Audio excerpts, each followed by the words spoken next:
সহজ, সাবলীল এবং অপূর্ব এই তিন সংমিশ্রণে অভিনেত্রী সাই পল্লবী শুধু রূপের জাদুতে নয়, অসাধারণ গল্প নির্বাচন ও অভিনয়েও দক্ষ দক্ষিণী এই সুন্দরী। গত বছর সেরা অভিনেত্রী ক্যাটাগরিতে জাতীয় চলচ্চিত্র পুরস্কার না পাওয়ায় আলোচনায় ছিলেন সাই পল্লবী। তার ভক্তরা নিশ্চিত ছিলেন গার্গী সিনেমার জন্য গুরুত্বপূর্ণ এই পুরস্কারটি পাবেন তিনি, কিন্তু শেষ পর্যন্ত সাই পল্লবী তা পাননি। তবে সম্প্রতি থান্ডেল খ্যাত এই তারকা একটি বড় তথ্য প্রকাশ করেছেন এবং জানিয়েছেন কেন তিনি এই সম্মান জিততে চান। স্যান্ডেলিনা সো, রূপচর্চায় আভিজাত্য। ভারতীয় গণমাধ্যম পিঙ্ক ভিলা সূত্রে জানা যায়, অভিনয়ে আসার আগে সাইকে তার দাদি একটি শাড়ি উপহার দেন এবং তিনি চান তার নাতনি এটি বিয়েতে পরবে। তবে সাই মনে করেন এই শাড়িটি এর থেকেও স্পেশাল একদিন গায়ে চড়াবেন তিনি। বিয়ের দিনের থেকেও তার কাছে সেই স্পেশাল দিন কোনটি তা নিয়েই মুখ খুলেছেন এই অভিনেত্রী।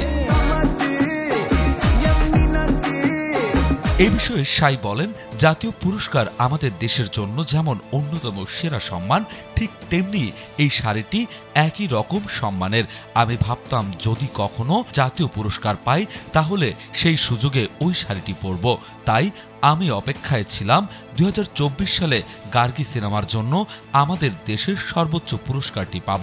তবে সেবার যখন হয়নি, তাই সামনে কখনো এটি অর্জন করতে পারলে দাদির দেওয়া শাড়ি পরে পুরস্কারটি গ্রহণ করব। সাক্ষাৎকারের এক পর্যায়ে পল্লবীকে জিজ্ঞেস করা হয় তিনি কি পুরস্কারকে বেশি গুরুত্ব দেন নাকি ভক্তদের ভালোবাসাকে। জবাবে সাই জানান, তার কাছে সবসময় ভক্তদের ভালোবাসাই সবার উপরে, কারণ সেটি একজন অভিনয় শিল্পীর প্রকৃত সাফল্যের মাপকাঠি। 2015 সালে মালায়ালাম সিনেমা প্রেমাম দিয়ে প্রথম আলোচনায় আসেন সাই পল্লবী।